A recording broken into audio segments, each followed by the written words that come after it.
Good afternoon everybody.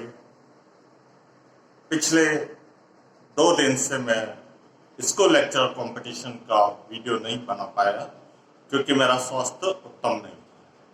तो आज का हमारा जो टॉपिक है वो है समिति और उसके लक्षण। समिति का अर्थ और उसके लक्षण, meaning and features of association. समिति क्या होती है?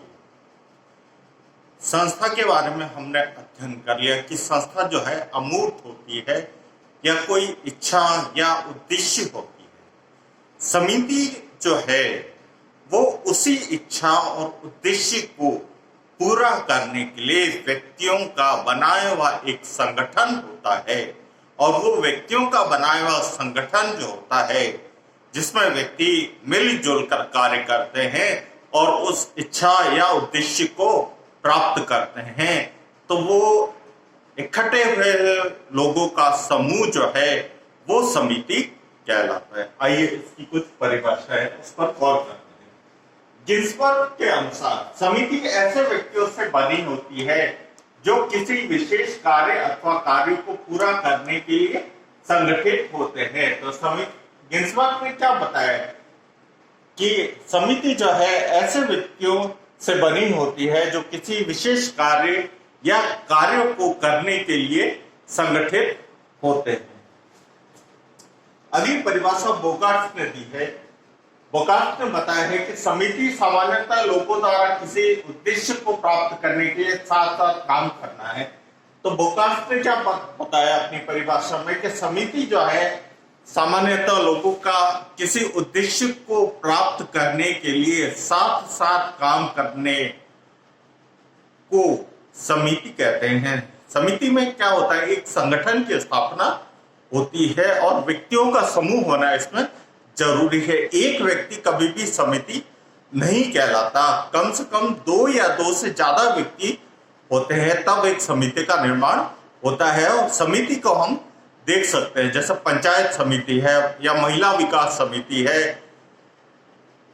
या दूध उत्पादन समिति है। ये जितनी भी समितियां हैं इन समितियों को हम देख सकते हैं, उनके कार्य करने के ढंग को हम देख सकते हैं।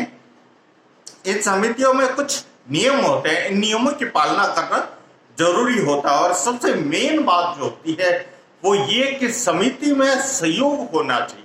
जैसे किसी निश्चित उद्देश्य को प्राप्त कर रहे हैं, जैसे विद्यालय है, विद्यालय में हम शिक्षा प्राप्त कर रहे हैं तो एक दूसरे को सहयोग देते हुए हम शिक्षा को प्राप्त करते हैं। जैसे छात्र अध्यापक को सहयोग देते हैं या अध्यापक छात्रों को सहयोग देते हैं, छात्र आपस में एक दूसरे को सहयोग देते हैं। यदि वो आपस में संघर्ष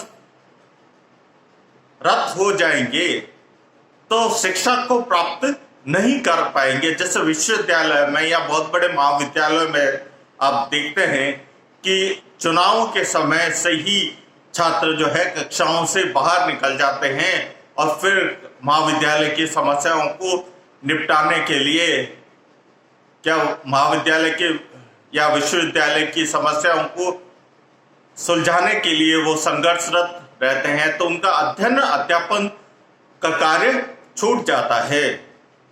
तो यदि इस प्रकार का वातावरण रहता है तो वो एक समिति नहीं है। समिति तब तक समिति है जब तक उसमें सहयोग पाया जाता है। यदि संघर्ष पाया जाता है तो वो समिति नहीं। अब समिति के कुछ लक्षण या फीचर्स। सबसे पहली बात तो समिति जो है मनुष्यों का समूह होता है। समिति किसी बिल्डिंग का नाम नहीं होता है, समिति किसी संगठन का नाम नहीं होता है। समिति जो है वो व्यक्तियों के समूह का नाम होता है। दूसरा, उसमें सहयोग की भावना पाई जाती है, जैसे हम की भावना पाई जाती है। तीसरा लक्षण समान उद्देश्य। समिति में जितने भी व्यक्ति होते हैं उनके उद्देश्य समान होते हैं। चौथा, संगठन, उनमें आपस में एक संगठन बना होता है। पांचवा, मूर्तता, उन्हें देखा जा सकता है, उनका आकार प्रकार होता है। छठा, अस्थायी प्रकृति, जैसे ही उद्देश्य पूरा होता है समिति विघटित हो जाती है। तो इसकी प्रकृति जो है स्थायी न होकर अस्थायी होती है, जबकि संस्था में, मेरे कहने का मतलब संस्था की जो प्रकृति है वो स्थायी होती है और समिति की प्रकृति अस्थायी होती है। सातवां, ऐच्छिक सदस्यता। यदि उद्देश्य को पूरा करना है तो ही व्यक्ति इसमें भाग लेते हैं। अगर उद्देश्य को पूरा नहीं करना है किसी व्यक्ति को तो वो इसमें भाग नहीं लेता, मतलब सदस्यता अनिवार्य न होकर ऐच्छिक होती है। आठवां, स्थापना। किसी भी समिति की स्थापना होती है किसी निश्चित उद्देश्य को लेकर या कोई समस्या आ गई उसके समाधान को लेकर समिति का जो है वो स्थापना की जाती है कि इस प्रकार की समिति बनाई गई है जिसमें 10 या 12 लोग है, उनके नाम वगैरह सब लिखे जाते हैं। नंबर, साधन। समिति जो है साध्य नहीं है, लक्ष्य नहीं है, हमारा उद्देश्य उस समिति में जाना नहीं है।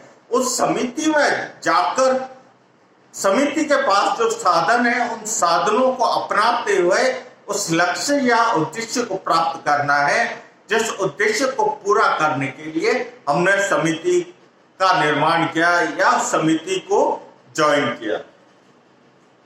10वां है नियम। समिति में नियम होते हैं, व्यक्ति आपस में लड़ाई झगड़ा नहीं कर सकते, मारपीट नहीं कर सकते, गाली गलौज नहीं कर सकते, एक दूसरे को नुकसान नहीं पहुंचा सकते, अपने से बड़ों का वो सम्मान रखते हैं, अपने के बराबर वो प्रेम रखते हैं। तो इस प्रकार के नियम बनाए हुए होते हैं। ये है समिति के लक्षण। और इससे पहले हमने अध्ययन किया था समिति की परिभाषाओं और उसके अर्थ को। तो समिति कुल मिला के क्या है, एक संगठन है जिसमें व्यक्तियों का समूह होता है, इसमें नियम होते हैं। समिति साधन है, साध्य नहीं है, इसका आकार प्रकार होता है, ये मूर्त होती है और ये आवश्यकताओं की पूर्ति करती है। तो ये थी समिति के बारे में कुछ जानकारी। कल हम फिर समिति का एक टॉपिक छूट गया है, समिति के प्रकार, उसका अध्ययन करेंगे। Thanks for watching.